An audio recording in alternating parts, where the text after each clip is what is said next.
All right, today we'll go over how much we paid for this Type R Limited. There are a few deals out there where unfortunately they're asking anywhere from 10,000 to 30,000 over sticker for this car. I know there's one dealership that we called here in Northeast America, and they actually wanted 80,000 for the car.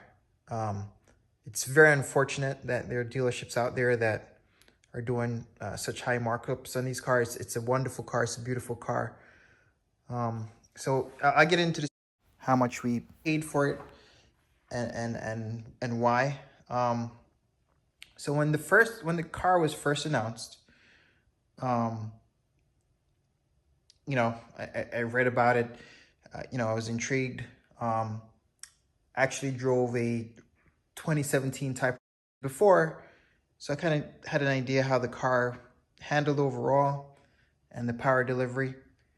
With that said, I was interested, so I started calling up a few Honda dealerships, and we ended up, finding one that was willing to sell the car at MSRP, and we were able to put a deposit on the car.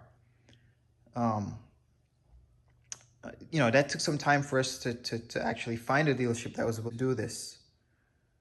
Once again, it's very unfortunate. A lot of other manufacturers do markups on cars in general, especially when it's a limited production. For example, on the Porsche, the GT2 RS, for example, when that car came out, it was over 300K. There are dealerships out there that were asking, 50,000 plus over for that car. And, it just seems like other manufacturers, including Honda, or other dealerships, including Honda, they started following that trend, unfortunately, where if a car is going to be limited in production, they feel they could ask whatever they want for the car. Now, do I think this car is worth the MSRP?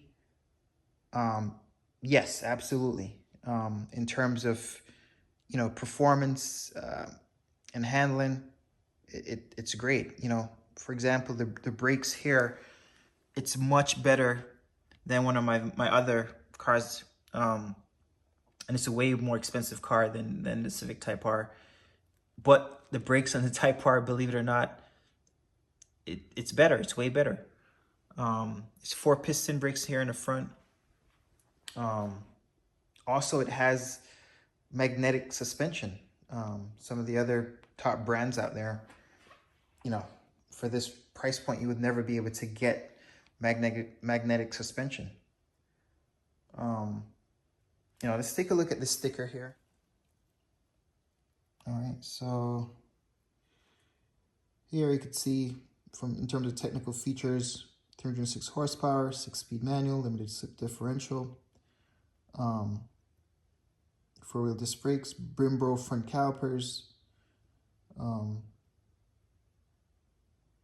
adaptive damping system, and so forth. It's pretty good.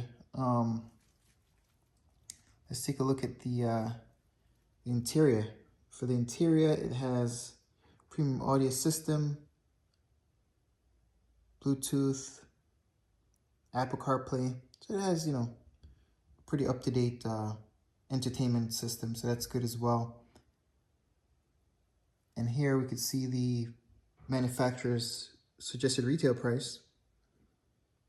And down here, we'll see the actual total vehicle price. So once again, we were fortunate to be able to pick this car up for MSRP.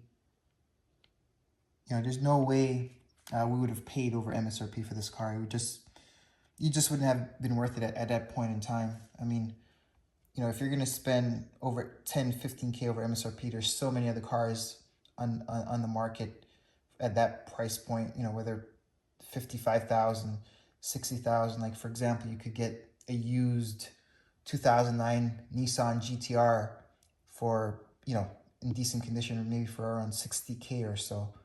So at that point, it would make sense to get a Civic Type R. Also, the GTR, for example, it's a way faster car, on a drag strip. The 0 to 60 and so forth. The horsepower is much higher than the Civic Type R as well. One thing I can say though is the Civic Type R, it handles really well, surprisingly.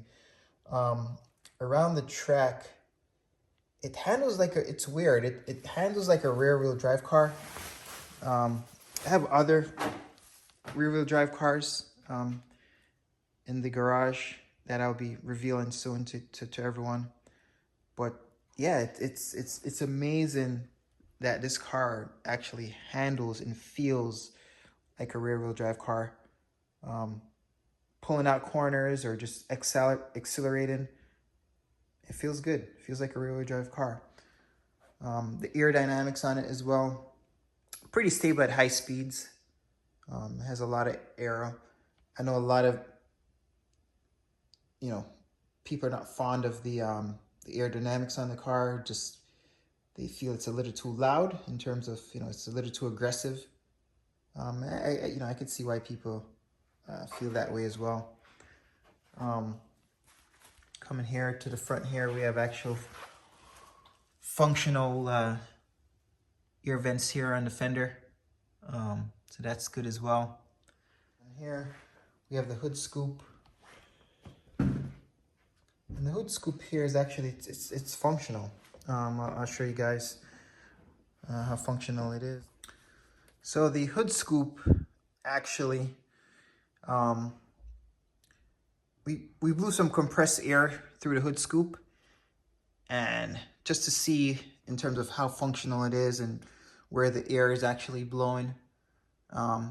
So here you could see there's a large hole here, here as well, and here, and also here. Then we have these two on the side as well. So the hood scoop actually, it blows air through all these little holes. The larger hole here, which is closest to the front, which is right by the latch, when you close the hood, it actually blows directly on the turbo. So it's very functional. And the turbo is right here. I know it's kind of hard to see. The turbo is right here. See if we can get some light down in there. So yeah.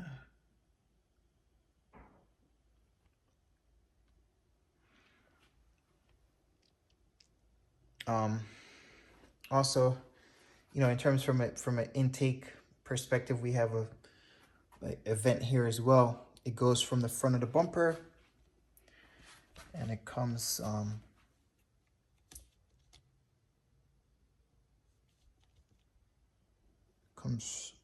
from the front of the bumper.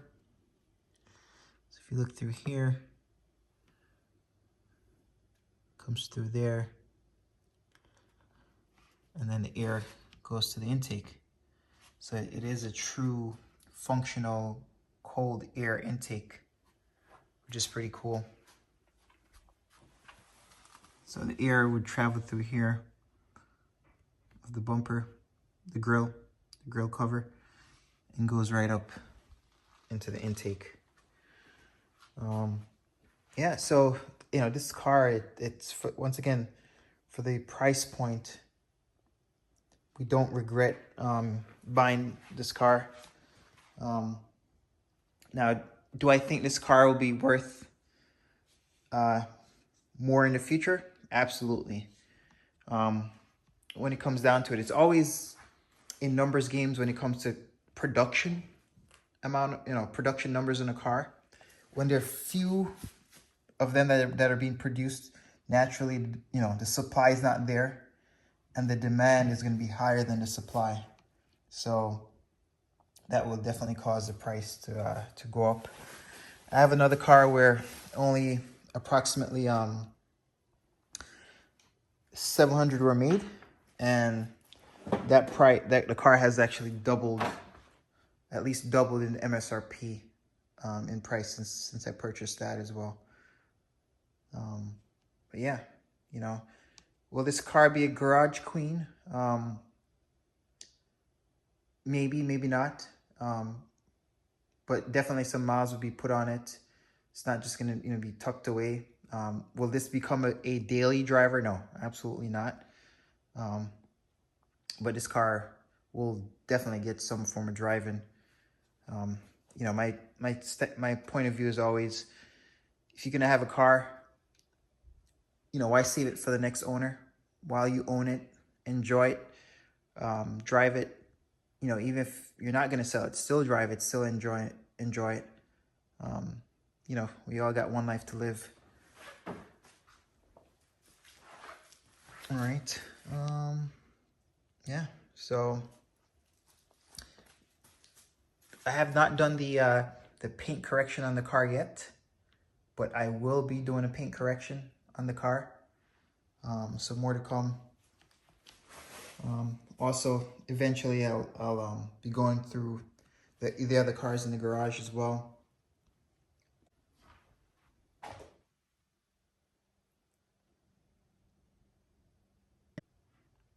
So the vents here are functional. You can see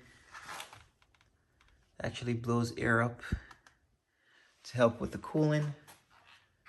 So that's pretty good. The European model actually has a plastic cover that covers from the fender, this little gap that we have here. This is the fender liner that you can see right here. That's something that we do have, and that's something we're going to install. And once again, it's an OEM part where it's just a plastic cover that covers this gap. Here I have the battery, I use a battery tender because the car is not being driven. It's wintertime here in the Northeast, and with the salt and snow on the road, this car is not going to handle well, so it's just going to be garage kept until in the spring when the weather gets a little better. So the battery tender that I'm using, it's actually this Black & Decker battery tender. It works really well. When it's flashing like this, that means it's charging the car. So it has two modes, 6 volt versus 12 volt. So obviously it's a large battery, so we're using 12 volts. All right. That's it for now.